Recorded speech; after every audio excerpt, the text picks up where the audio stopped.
Ladies and gentlemen, thank you for standing by and welcome to Q2 earnings call and February sales conference. I would now like to hand the call over to your speaker today, Mr. Richard Galante. You may begin your conference. Thank you, Buena, and good afternoon to everyone. I will start by stating that these discussions will include forward-looking statements within the meaning of the Private Securities Litigation Reform Act of 1995. These statements involve risks and uncertainties that may cause actual events, results, and/or performance to differ materially from those indicated by such statements. The risks and uncertainties include, but are not limited to, those outlined in today's call, as well as other risks identified from time to time in the company's public statements and reports filed with the SEC. Forward-looking statements speak only as of the date they are made, and the company does not undertake to update these statements except as required by law. In today's press release, we reported operating results for the second quarter of fiscal 2021, the 12 weeks ended February 14th, as well as February retail sales results for the 4 weeks ended this past Sunday, February 28th. Reported net income for the quarter was $951 million, or $2.14 per share, compared to $931 million, or $2.10 per diluted share last year. This year's results included $246 million pre-tax, or $0.41 per diluted share, in costs incurred primarily from COVID-19 premium wages. Net sales for the quarter increased 14.7% to $43.89 billion from $38.26 billion a year ago in the second quarter. Comparable sales for the second quarter of fiscal 21 were as follows. For the 12-week period, U.S. comps were reported at 11.4%, and excluding gas deflation and FX, 12.6%. Canada reported at 13.4%. Ex-gas deflation and FX, 10.6%. Other international reported at 21.5%. Ex-gas deflation and FX, 17.7%. All told, total company reported at 13.0%, and ex-gas deflation and FX, 12.9%. E-commerce on a reported basis was 75.8%, and ex-FX, 74.8%. In terms of the second quarter comp sales metrics, our traffic or shopping frequency increased 1% worldwide and up 2.7% in the U.S. on a year-over-year basis during the quarter. Our average transaction or ticket was up 11.9% total company and 8.5% in the U.S. During the second quarter. Foreign currencies relative to the U.S. dollar positively impacted sales by approximately 110 basis points, and gasoline price deflation negatively impacted sales by approximately 100 basis points. I'll review our February sales results a little bit later in the call. Going down the income statement, membership fee income came in reported at $881.5 million, or 2.01%, compared to $816.4 million, or 2.13% in the quarter a year ago, so up $65 million, or 8%. Excluding the impact of FX, the $65 million increase would be $56 million, which would represent a 6.9% increase, excluding the impact of FX. No openings occurred in the second fiscal quarter, both this year and last year in the fiscal quarter. In terms of renewal rates, the U.S. and Canadian renewal rate came in for Q2 at 91.0% as of Q2 end. This was up 0.1% from the 90.9% at the end of the prior fiscal quarter. Worldwide, our total company renewal rates were 88.5% as of Q2 end, also up 0.1% from the prior quarter's number of 88.4%. In terms of number of members as of Q2 end, both member households and cardholders. In terms of households, at Q2 end, we came in at 59.7 million, up from 59.1 million 12 weeks earlier. And total cardholders, 108.3 million, up from 107.1 million 12 weeks earlier. As of Q2 end, paid executive members were 23.8 million, an increase of 506,000 during the 12 weeks since Q1 end. Moving down the income statement to the gross margin. This year's gross margin came in at 10.96%, 2 basis points lower than last year's second quarter on a reported basis of 10.98%. Excluding gas deflation, it would have been 11 basis points lower. As I always ask you, we'll do a little chart here to show some of the components of margin. 2 columns reported, and the second column without gas deflation. First line item would be core merchandise. On a reported basis, core merchandise margin year over year came in at plus 71 basis points. ex-gas deflation plus 63 basis points. Second line item, ancillary businesses, minus 53 basis points, and then without gas, minus 55. 2% reward, minus 6 and minus 5. Other, minus 14 and minus 14. So all told, on a reported basis, year over year, minus 2 basis points, and again, ex-gas deflation, minus 11 basis points. So as you can see from this chart, the core merchandise component was higher by ex-gas deflation by 63 basis points. Similar to the last several fiscal quarters, sales penetration has shifted to the core business, resulting in higher contribution of our total gross margin dollars coming from the core operations versus a year earlier. Looking at the core merchandise categories in relation only to their own sales, core and core if you will, margins year over year were higher by 71 basis points. Fresh foods was again the biggest driver here. With strong sales in fresh, we benefited from the efficiency gains in labor productivity and significantly lower spoilage. That being said, the other three major merchandise categories, food and sundries, soft lines, and hard lines, all had higher margin percentages year over year in the quarter as well. Ancillary and other business gross margin was lower by 53 basis points and by 55 ex-gas deflation in the quarter, with most of the negative impact coming from gas and to a lesser extent from the aggregate of travel, hearing aids, pharmacy, and food courts, offset a little bit by a positive impact from e-com. Costco Logistics, which was our Interval acquisition a year ago, impacted ancillary margins by 6 basis points to the negative. 2% reward, you can see, was impacted negatively by 5 basis points, implying that higher penetration of our sales are coming from the executive membership group. And other is the minus 14 basis points. All of this is attributable to the costs of COVID-19, or about $60 million of the $246 million previously mentioned. These are the direct costs for incremental wages allocated to our manufacturing, production, and fulfillment operations. Moving on to SG&A. Our reported SG&A in the second quarter was higher or worse year over year by 11 basis points on a reported basis, coming in at 9.89% versus 9.78% a year earlier. The minus 11 ex-gas deflation would have been a minus 3. Again, doing a little chart of comparison with two columns, both reported and then without gas deflation. First line item would be operations. Plus 31, so lower or better by 31 basis points core operations was on a reported basis. Without gas deflation, plus 38, so lower or better by 38 basis points. Central, minus 3 basis points and minus 2. Stock compensation, plus 3 and plus 3. And other, minus 42 and minus 42. You add those columns up on a reported basis again. SG&A was higher year over year by 11 basis points, and ex-gas deflation higher by 3. The core operations component, when you look at that, was better by 31 or 38, excluding the impact from deflation. SG&A in the core, excluding the COVID-related expenses, which I'll discuss in a moment, was significantly leveraged with the strong core merchandise sales increases. Central, again, minus 2 ex-gas deflation, stock comp plus 3, both small year-over-year basis points changes together, pretty much a wash.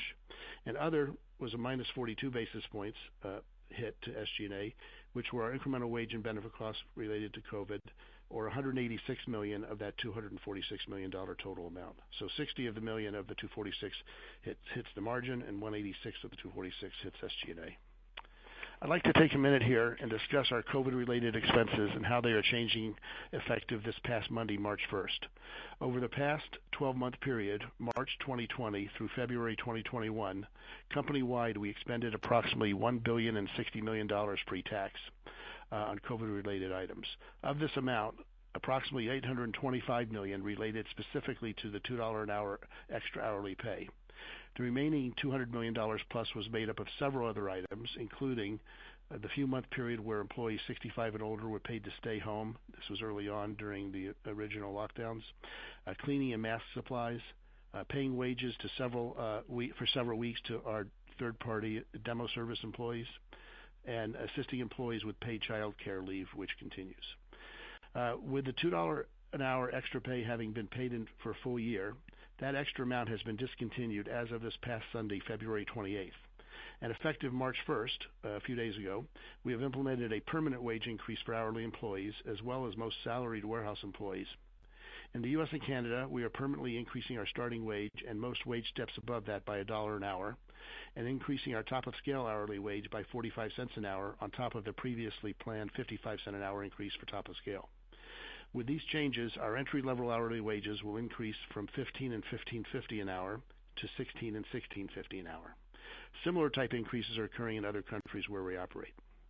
With this change, along with the reduction and/or elimination of several components of the $200 million plus expenses I just discussed, on a going-forward basis, this $1 billion plus expense over the past 12 months will be reduced by a little over one-half starting March 1st, which is the beginning of week 3 in the current fiscal third quarter. Next on the income statement is pre-opening expense. Pretty much the same year over year. This year came in at $9 million compared to last year $7 million, so $2 million higher. In both fiscal quarters there were 0 openings, although this relates to upcoming openings as well.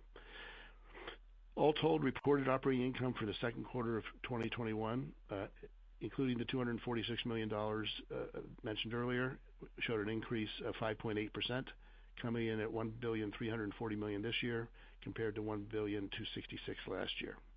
Below the operating income line, interest expense was $40 million this year versus $34 million last year. Interest income and other for the quarter was lower by $26 million year over year. Interest income itself was lower by $19 million due to lower interest rates. Additionally, FX and other was lower by $7 million. Overall, reported pre-tax income in the second quarter was up 3.3%, coming in at $1,319 this year compared to $1,277 a year earlier. In terms of income taxes, our tax rate in the second quarter was 26.4%, a little higher than the 25.9% recorded in Q2 of last year. For all of 21, based on our current estimates, which of course these are always subject to change, we anticipate that our effective normalized total company tax rate for the fiscal year to be in the 26 to 27% range. A few other items of note in terms of warehouse expansion. As I mentioned, there were no openings in Q2. There were 8 net new openings in Q1, so we're 8 year to date. In the second half of the fiscal year, both this quarter and the fourth fiscal quarter, we plan to open 13 more net new units. 5 of those will be in the U.S., 3 will be in Canada, and 5 will be in overseas. Regarding CapEx, in the second quarter of fiscal 21, we spent approximately $573 million. Our full-year CapEx spend is still estimated in the $3 to $3.2 billion range. Moving on to e-commerce. E-commerce sales overall for the quarter, ex-FX, increased 75% year over year. A few of the stronger departments, over-the-counter pharmacy, garden and patio, small electrics, health and beauty, and majors, including consumer electronics. Total online grocery grew at a very strong rate in the second quarter. The comp numbers just mentioned follow our usual convention, which excludes our third-party same-day grocery program, which was up 450% year over year in the quarter. If we include the third-party same-day in our e-com comps, the 76% reported comp number would have been 96%. Costco Logistics, formerly known as Innovel, continues to fulfill a greater percentage of our delivery items and has steadily increased since its acquisition a year ago, March. In Q2, we made it a priority to enhance our white glove service, which includes assembly or complex installation. It's now standard on many items and offered as an upgrade on many others. Turning to COVID-19 and some of the issues and impacts surrounding it, we continue to enjoy strong core merchandise sales. I think our buying teams have done a great job keeping our buildings in stock despite outsized demand on some items and some supply chain challenges as well. From a supply chain perspective, overseas freight has continued to be an issue in regards to container shortage and port delays. This has caused timing delays on certain categories, including furniture, sporting goods, lawn and garden, and even some food and sundries items like seafood, imported cheeses, and oils. We expect these pressures to ease in the coming months, but it's impacting everyone, of course. Regarding the pressures from high consumer demand, examples of areas where we have some supply issues on the non-food side, certain electronics due to chip and component shortages like TVs, computers, and smart home related items, exercise equipment, bikes and outdoor activity items, lawn and garden items, and appliances. On the food side, canned beverages have some shortages due mostly to the aluminum can issue of shortages. Bacon is up 45% in pounds, and so for whatever reason there's a lot of demand there, so there's a little bit of challenge there. Gloves, surface cleaning wipes, and sanitizing sprays, and some paper goods. Fresh foods overall is looking pretty good. Our three warehouse curbside pickup test next. Our three warehouse curbside pickup test in Albuquerque is ongoing. We don't really have a lot to add at this time, as the test is recent and continuing. The pilot's going well. Our members have responded to it, and basket size have actually surpassed our expectations. Our focus, of course, is how can we be more efficient at doing it, determine if this offering can become scalable and make economic sense for us. Turning to our February sales results, the 4 weeks ended this past Sunday, February 28th, compared to the same period last year. As reported in our release, net sales for the month of February came in at $14.05 billion, an increase of 15.2% from $12.2 billion last year. Again, going down the numbers that were in the release, on the U.S. on a reported basis, we're up on a same-store sale basis, we're up 10.3%. That's both reported and without gas and FX. Canada reported 21.6%, ex-FX 15.7%. Other international 25.7%, ex-FX 20.6%. Total company 13.8% reported, ex-gas and FX 12.3%. Within those numbers, e-com 91.1% reported, and without gas and FX 89.4%. As with the quarter, the e-com numbers would be higher if we included the third-party same-day fresh. When we discussed last year's February sales results, we pointed out that the fourth week last year had a big uptick in sales. That's kind of was the beginning of what we felt was a little bit of consumer pressure for consumers to buy in for fear of lockdown.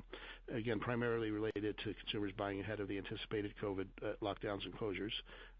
That positively impacted last year's February sales by approximately 3 percentage points. Similarly, sales in week 4 of this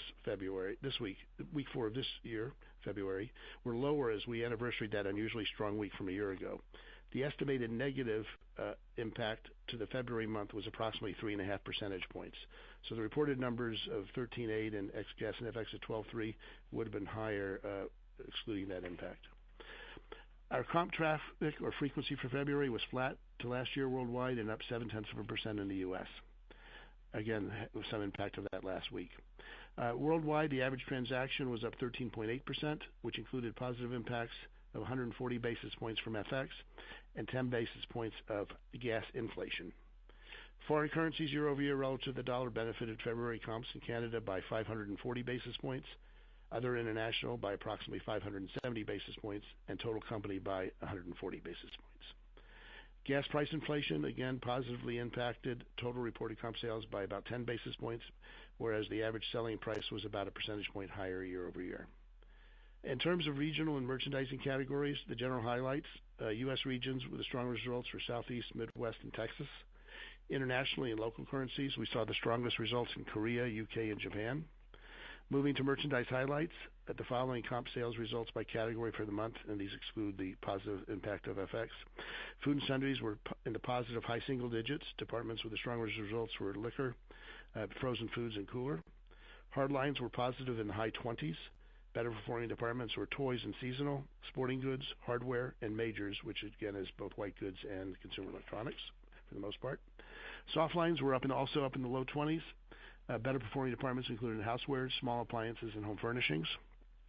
And finally, fresh foods were up in the low 20s. Better performing departments included meat and deli. Ancillary business sales, as mentioned earlier, were down, and they were down in terms of sales in the mid-single digits in February, primarily due to lower year-over-year sales in food court, hearing aids, and gasoline. Overall, a relatively good fiscal second quarter, impacted, of course, by COVID expenses, impacted both plus and minus by various aspects of our business due to COVID, and certainly, as I mentioned in the ancillary, gas had the biggest of the ancillary hits.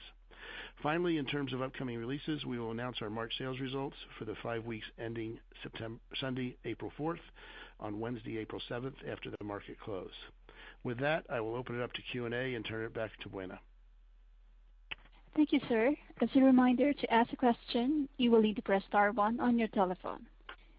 Your first question is from Michael Lasser of UBS. Your line is open.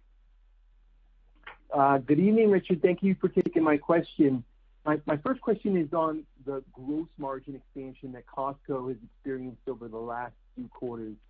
Can we assume that as sales slow, that you're just going to give back a lot of these gross margin gains because shrink's going to go up and all the efficiencies that come along with double-digit comps go away? Or is there anything that Costco has learned that it's now doing differently that will allow it to hold on to these gross margin gains? Well, first of all, I don't think we're doing anything dramatically. We're going to do anything dramatically different. I mean, we're already pretty aggressive on a lot of things, and of course, we're always trying to drive sales with aggressive value and pricing. Probably the one area which can be a challenge or will be a challenge at some point is fresh. The particular strength in fresh foods for the last several quarters on a year-over-year basis has been the strong fresh has led to higher labor productivity, which is a part of the cost component of that, if you will, manufacturing businesses, as well as lower spoilage, or what we call damage and destroyed. In many cases, given the strength, you're not throwing away as much stuff at the end of the day or week, and you're again being much more productive from a labor efficiency standpoint. At some point, that will subside, is my guess. Beyond that, we feel pretty good about our ability to be very competitive and price along that way. Okay, and you said going on the wage expense, going forward, this $1 billion plus expense will reduce a little by half starting March 1st, given the permanent wage increases. So we should just take half of the $1 billion, so $500 million of expense that Costco has incurred over the last 4 quarters, and that's going to go away. So it'll be, even though your wages will be increasing, your SG&A dollars should go down. Well, SG&A, and then as I mentioned earlier, the COVID-related premium wages, the $2, that $800+ million, a piece of that hit margin because of our manufacturing businesses, the labor involved on the manufacturing side that's part of cost of sales. And so, again, if you looked at those proportions, I think of the 246, we said 60 related to margin hit and 186 related to SG&A hit. A simple guess would be you could take that type of percentage of these numbers and apply it accordingly, maybe a little bit more to SG&A than those percentages. And so, yes, if you looked at the $1.06 billion that we talked about, and we say a little over half, so simple math would suggest that a little over half of that should come back, although we'll stop talking about COVID-related expenses too, as we've now anniversaried it. Understood. Thanks again, Richard. Your next question is from Simeon Gutman of Morgan Stanley. Your line is open. Hey, Richard, how are you? My first question is also on gross margin. I just want to clarify, because there was a big swing in the reported number. Core on core looked pretty healthy, very similar to the prior quarter. You said, I think, plus 71. And so the big swing here was pretty much mostly gas or all gasoline. And can you remind us, when does the gasoline margin compare peak? Does it get worse before it gets better? A year ago in the third quarter, we pointed out that it helped us. But, it's like it is gas. It is volatile. The profitability in gas goes up and down dramatically. It's a meaningful business for us. And as prices go up, we generally make less, which has happened of late. And I think not just for us, but the supermarket chains, the other discount stores that operate, chains of gas stations. And so we, again, directionally try to point that out each time. But there's no rhyme or reason. It can change on a dime. Fair enough. And I guess just to clarify, but it is right, the core looks like it was consistent with prior quarters. The big swing in the reported was just then the remainder was mostly due to gas then this quarter, right? Why it was down. Gas was more than half of all those other things, those ancillary. Certainly travel is impacted, as you well know right now. Probably one of the food courts, because we're still not open with seating, essentially. Optical as well. So all those are impacting, but gas was the prime mover there. I was looking back at last year, what we call warehouse and other businesses, which again, gas is a meaning. When there are big swings, it tends to be gas is the biggest component of that. A year ago in Q1 versus a year earlier, that would be Q1 20 versus 19. That number, I don't have the detail on gas, but it was 19 basis points to the positive. In Q2 year over year, it was 2 to the negative. In Q3, it was 21 to the positive. In Q4, it was 71 to the negative. So you can see it fluctuates. This year in the first quarter, it was 20 to the negative and now 55 to the negative. And again, there's a lot of components of that number, not just gas, but gas generally tends to be the big mover there.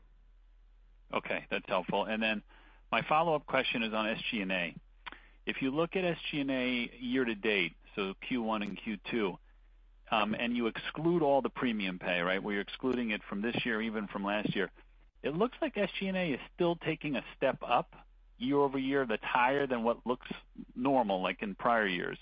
And I don't think that's incremental wage changes. I don't know if there's anything else that's changed in the business this year to date from an SG&A perspective. You'll have easier comparisons because the premium stuff starts coming up in the back half. But is there any reason why you structurally stepped up in the first half of this year? Are you talking about dollars or in percent? Dollars. In dollar, I think it's the strong sales. As a percentage of sales, actually, I think you'll find it goes directionally better. Okay. Yeah, I was looking on. Yeah. Yeah, I'm looking at core operations for all of fiscal 20 versus all of fiscal 19 on an ex-gas deflation basis was lower or better by 25 basis points. Again, that's not we separate out down below the quarterly stuff or the unusual stuff, the COVID stuff. But the core business was had lower or better SG&A percent by 25 basis point for the entire year. This year in the first two quarters, it was plus 62 and plus 38. So that's on average 50. Fair enough. Okay. Thank you, Richard. Mm-hmm. Your next question is from Chris Horvers of J.P. Morgan. Your line is open. Thanks. Good evening. So wanted to follow up on the February commentary. So, last February 2020, you did a 9, and that you did a 12, and that last week added 300 basis points. So, that would suggest you did about a 20 in the last week of February. And, just running the math, that would suggest that you were just slightly down. If it was a 350 basis point headwind, you would, down maybe, on like a stack basis, maybe like 1 or 2%. Is that right? No, I think I agree with what you said about last year. This year, the first 3 weeks were a little over a 17, and the last week brought that 17 down to our 13.8. Right. Okay. So you were down. Yeah, maybe I explained it differently each year, but yeah, basically the 13.8 reported for the first 3 weeks was a low 17, and the fourth week caused it to be a 13.8 for the whole 4 weeks. Right. So you comped down. Right. So you comped down high teens basically. So that so as you look ahead, it's interesting because by the same time as you look forward, the comparisons remain tough, but you also meter traffic in your stores quite aggressively. I mean, I think peers were up, double digits. Peers were up double digits in the month of March and April, and you were actually down in April. So can you talk about, to what degree do you think you actually left business on the table as we think about just trying to model out against these comparisons going forward?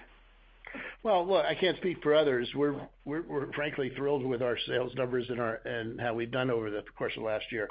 As you look at both March and our fiscal third quarter, March, this giant step up in sales and traffic and hoarding, if you will, by customers started in week 4 of February and lasted through about 2.5 weeks into March.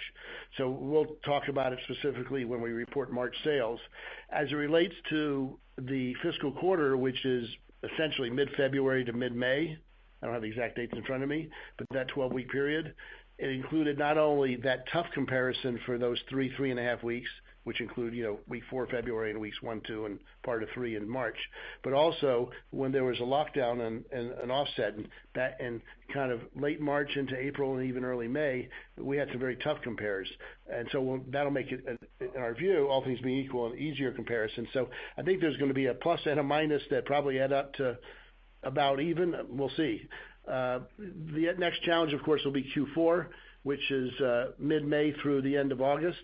That's when we enjoyed, comps in the 12 to 15% range on an ongoing basis into September and October as well. But for Q4, where we saw a lot of strength, not only on the food side, but on the non-food side, as people were buying things for their home as they weren't traveling, weren't going to sporting events and the like. Okay, and I just want to follow back up on the February math. Sorry to delay this, but were you actually modestly positive in that last week? It just undercomped the average and it brought it down? Modestly positive. Yes. Got it. Understood. Thanks very much. Yep. Your next question is from Chuck Grom of Gordon Haskett. Your line is open. Hey, thanks a lot, Richard. I know gas gallons have been a drag on the top line, but when you look at your business geographically and overlay that with markets that are maybe a bit farther along in the reopen process, I'm wondering if you've noticed any improvement in gas gallons. You are. A little bit. Overall, I mean, our gas gallons year over year, I think was February the quarter. In the quarter, we're down 9 or 10%, which is an improvement, relative improvement. And within that, in some of the regions, like in the South, Texas, Florida, you've seen a little better improvement. Okay, great. Thank you. And then just on the balance sheet, inventory dollars are up roughly 17%. It was a little bit ahead of sales. I guess how are you feeling about the currency of inventory as you transition out of furniture into some of the spring items? Yeah, we made a conscious effort a couple of months ago. I think even on the last quarterly call, we talked a little bit about some of the challenges with port delays, both on the foreign side of where the merchandise is coming from, as well as the ports along the west coast of North America in particular, and container shortages. So we were front loading, and not everything came in short. So we have front loaded items that are not seasonal items, but front loaded extra inventory of basics. And so I'm not concerned about that at all. Got it. Thank you. Your next question is from Mike Baker of D.A. Davidson. Your line is open. Hi, thanks. I just wanted to ask about your view on inflation versus pricing in the market. One of your big competitors talked about being satisfied with their price gaps, which maybe means there'll be a little bit less pricing pressure out there. So how do you think about that? And again, how do you think about inflation? It spiked, mid-year, sort of moderating a little bit, but now with commodity costs back up, maybe it goes up again from here? Well, I'd say in the last several months we've seen a little more inflation than we had, in part because of some of the container shortages. Freight costs are a little higher. There's some high demand items or product shortages due to supply chain in general that have gone up. When asked on a broad stroke basis on some of these items, what type of inflation are we seeing? Sometimes as much as 2 to 4%, sometimes less than that. And on meat, it's trended upward in the mid singles. Pork in the high singles. I guess that's why I mentioned bacon. But we feel good about our competitive ability. We always want to be the last to raise and the first to lower. But we feel, again, as you look at our margins, we feel good about where our margins are coming in and our ability to be very competitive out there. Okay, that makes sense. So are we seeing panic buying in bacon yet, or we're not at that point yet? Probably tomorrow, because I mentioned it. Exactly. I'm heading there tonight. Thanks. Yep. Thank you. Your next question is from Karen Short of Barclays. Your line is open.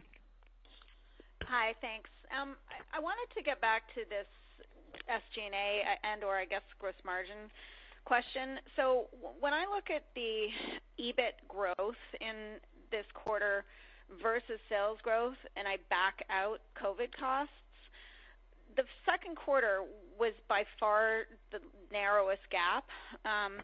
So 3Q, 4Q, 1Q, and 2Q, like you were a third of what you were in 1Q, like half, more than half of, or less than half of what you were in 4Q, 3Q. So it clearly is a question of like the gross profit dollar growth versus the SG&A growth. So, right. So I guess I'm wondering, can you just talk through that a little bit more? Because the Sure. change in this quarter just is somewhat glaring. Yeah, well, I think, again, Karen, it gets back to gas. gas is a high sales dollar number, and the impact to somebody put me on mute, please. The impact to gas is both dollars and average price to a lower gross margin as well. And that's really the biggest piece of it. Right, but I'm talking EBIT dollar growth, excluding COVID costs, versus the sales. So I guess, I guess sales I have to adjust for gas, but it just still seems like a very widespread or wide. Well, I can just, again, without being specific, dollar specific, the biggest dollar impact year over year in profitability when I mentioned these various pluses and minuses was gas. Okay. And it's a combination. It's a 10-ish% piece of our business, which had a lower gross margin and lower dollar price per gallon. Both of those things would, so lower sales, lower profits, and that's impacted. Okay. And then just turning to the forward look on gross margin, obviously appreciating the fact that shrink and the fresh strength will hurt potentially gross margins as we get into the next couple months. But ancillary should, I guess, help offset some of that. Appreciating gas you can't predict that, but can you maybe talk through the dollar buckets of gross profit dollars in the other categories within ancillary? Well, again, travel should improve. Recognizing how much will improve, we'll wait to see. But it's starting to improve a little bit. Food courts will improve. The same thing as we start to put out seating and expand what we offer there. Now, when that occurs and how that occurs, we're probably going to do it in certain regions first and go from there. Gas is the big unknown and the big guesstimate of which direction it goes each week. But we'll again try to point that out to you. Okay. And then we have seen improvement in hearing aid and optical. Okay. And then just last one for me. Is there any impact to the SG&A dollars from the enhanced white glove service that you could call out? It's margin. There's better efficiencies, although keep in mind we have really grown this thing fast of taking some of our existing. Not only have these departments grown dramatically in the last year, we were using third parties for a lot of it, and we continue to push more on there and to improve the service, to lower the price, and so I think you should see that should continue to improve. But it was not without its cost to accomplish all that in the last quarter. Okay, thank you. Your next question is from Paul Lewis of Citigroup. Your line is open. Hey everyone, this is Brandon Cheatham on for Paul. I was wondering if we could circle back on the inflation question and kind of go through some of the puts and takes of inflation items that you'll be anniversarying coming up in the coming quarters. Well, I don't think we're anniversarying any of them soon. It's just starting to happen in the last month or two. And again, a lot of it has to do, in our view, you've had a little bit of inflation over the last year with on things like paper goods because of just a huge demand and the shortages. But in terms of some of the recent things with container shortages and port issues, some supply issues on chips and components of big ticket items, cost of steel is up 50 to 100%. All those things impact that. And I think this has happened in the last several months versus a year ago. Got it. Can you quantify the impact of freight costs and some of the container issues that had on this most recent quarter? I can't off with the notes that I have in front of me. I mean, anecdotally, if you look at what is the cost per container coming over, it used to be it's up 10 to 15%. Okay, that's helpful. That's it for me. Thank you. Yeah. Your next question is from Scott Mushkin of R5 Capital. Your line is open. Hey guys, thanks for taking my questions. So I kind of wanted to think about the business a little more strategically, Richard, and understand, we went through a period where you did the Citibank deal, and then, you guys didn't talk too much about it, but you really expanded your fresh offerings, which I think helped the clubs and drive some traffic. I was wondering if you think about the business over the next couple of years, and we think about kind of self-help initiatives, where do you think there's some levers that you guys can pull? Well, I think, first of all, some of them are ongoing. Kirkland Signature continues to be something that will continue to increase, the offerings that we do. There aren't any giant billion-dollar items like there's a handful of items like paper towels and toilet paper and water that are huge. There's the K-cups and those things that are in the hundreds of millions of dollars. But there's lots of 20s to hundreds out there, and we continue to do that with all kinds of quality organic packaged food items as well. I think one of the things that we've seen from some of our vertical integration is starting to pay off. We've got the chicken facility at full capacity now. We've got a great bakery commissary. 2 years ago, we opened a second meat plant. We're seeing some improvement from that. We're also starting to identify items that historically we manufactured in one place, generally the United States, and then shipped all over the world. Whether it's roasting of nuts and cashews, and bringing all that product from where it's grown to the U.S. for roasting and packaging and then shipping out worldwide. We now have a supplier in Asia that is doing all the needs for Asia, Australia, and we're able to dramatically reduce the price and drive sales and drive bottom line dollars for us. We're doing that with we're looking at all kinds of avenues to do that with. From paper goods to things like that as well. So I think these are long-term opportunities, but there should be a lot of them over the next several years. Also, e-com, notwithstanding our start back in the early 2000s, we, like everybody, that's become more important over the last year in particular. It's approaching 10% of our business.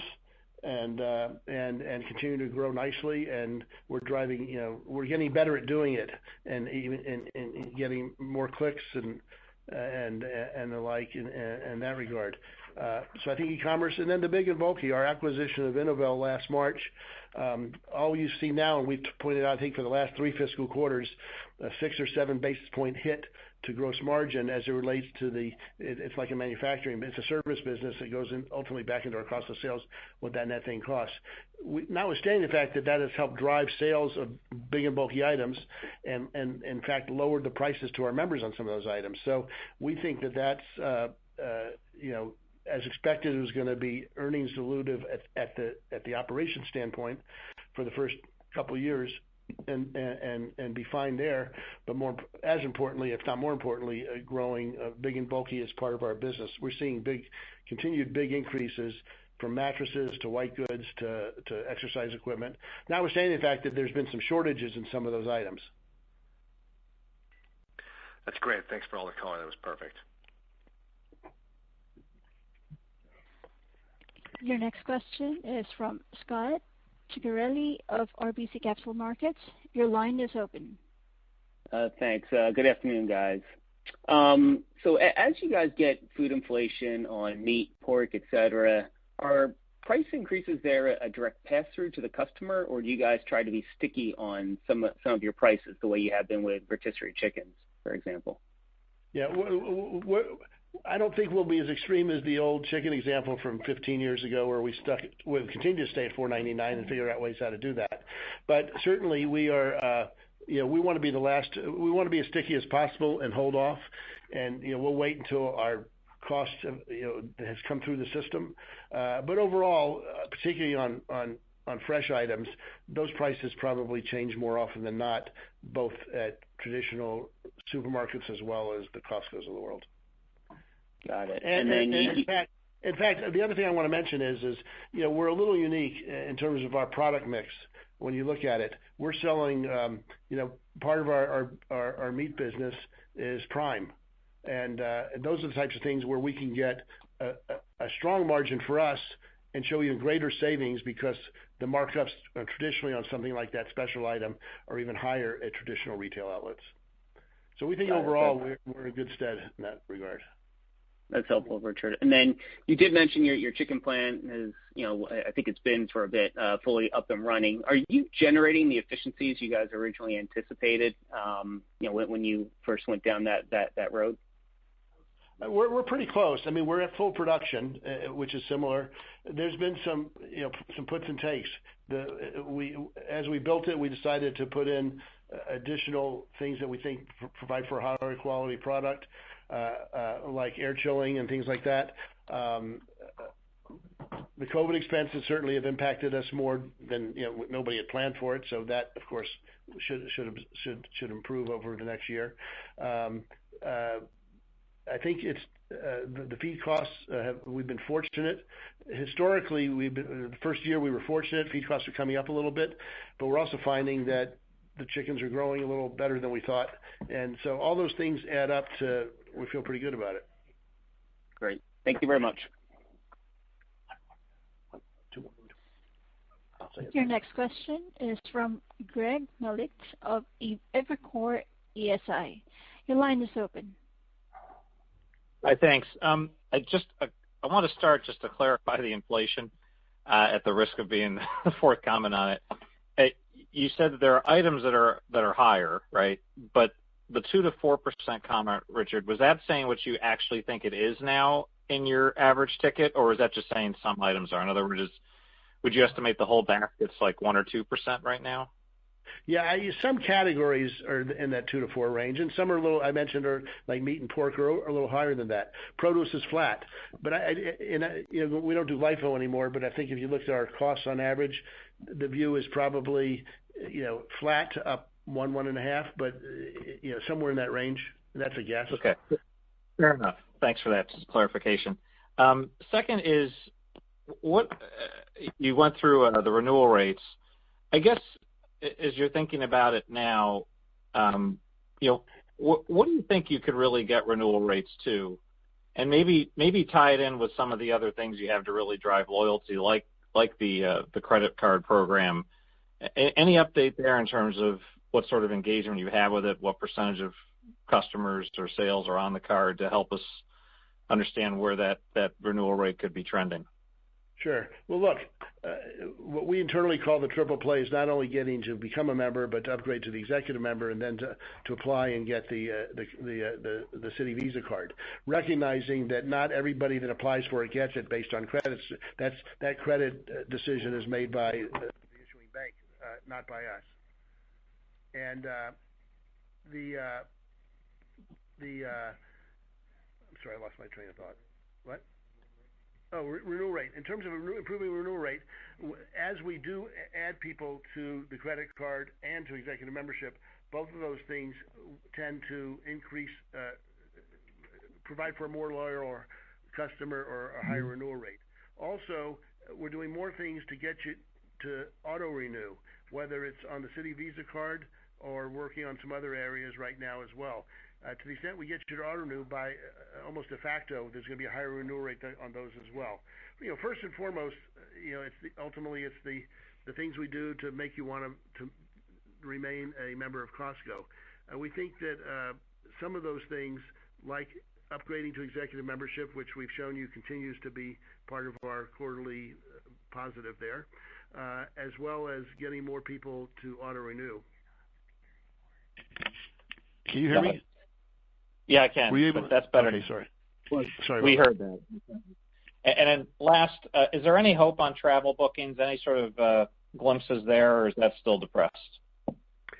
It is coming back, but it's the same thing I said back in the summer when there was some easing of COVID statistics and people were starting to book out for Christmas and even into the winter and spring of 2021. But they did it knowing that there was generally full cancellation capabilities. We're now seeing, and as you might expect, many of those things were canceled. Now we're seeing the same thing again. We've also, our travel department, we're doing pretty well, relatively speaking, on car rentals.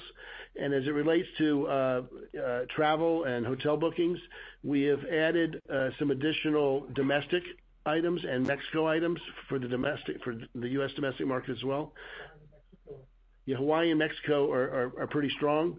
Again, within the relative framework, there's some 4- and 5-star things that we've gotten in other parts of the world, which wouldn't talk to us a few years ago. But so, we're optimistic it's going to come back and expected, and we've certainly, I think, improved our offerings. Excellent. I suggest putting heart pressure monitors across from the bacon going forward. There you go. Thanks. Good luck. There's a fast food retailer out there that has an interesting name for that. Anyway, why don't we have 2 more questions? Your next question is from Greg Badishkanian of Wolfe. Your line is open. Hi, this is Spencer Henderson for Greg. My first question is, how should we think about how much of the share gains that you have this year you'll retain? And then the low single-digit comp in the last week of February, how did that compare to your internal expectations? Well, let me answer the last question first. I mean, all we knew is that week 4 of February compared to a year ago, and weeks 1 and 2 and part of 3 of March were going to be tough compares. I think we actually did a little better than we thought, but still, it was a low number given the strength a year ago. And I'm sorry, what was your first question? Market share. TV market share. Look, at the end of the day, some of it's going to be sticky and some of it's not. We all personally hope that restaurants will reopen and we'll all be able to go out and enjoy and socialize. That will impact retail food sales at Costco and supermarkets and the like to some extent.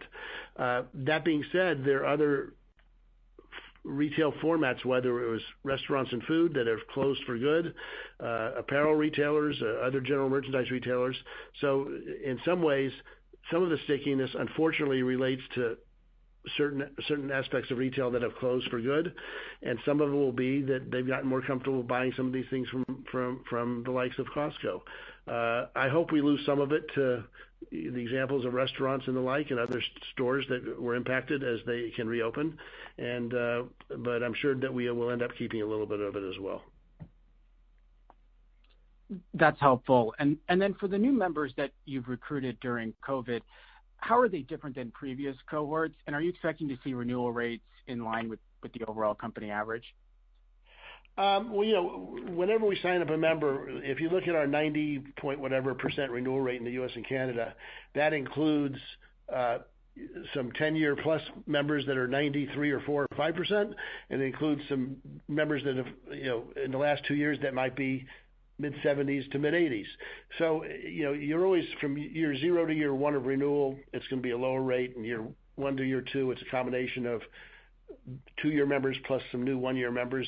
It picks that renewal rate up. So my guess to some of these new ones, again, they're going to follow that format. The other thing, though, is in some cases we think we've gotten new members, sometimes in markets where we don't even operate physical stores. Not a lot, but it can't hurt. Got it. Thank you. Your next question is from Rupesh Parikh of Oppenheimer. Your line is open. Good afternoon. Thanks for taking my question. So, Richard, I just wanted to ask you just about e-commerce fulfillment capacity. So you guys have obviously registered very strong growth the last several months. So I'm just curious where you guys are from a fulfillment perspective and, whether you would expect to see a step up in investment going forward. Well, I think there has been a step up in the last couple of years, and it's continued this year. We are building additional fulfillment as we speak, fulfillment capability. We're getting better at it, but so is everybody that's have seen this kind of wild growth. In some ways, we think it may be easier for us because of the fewer items. We're doing the 2-day grocery still through our business centers, which works pretty smoothly.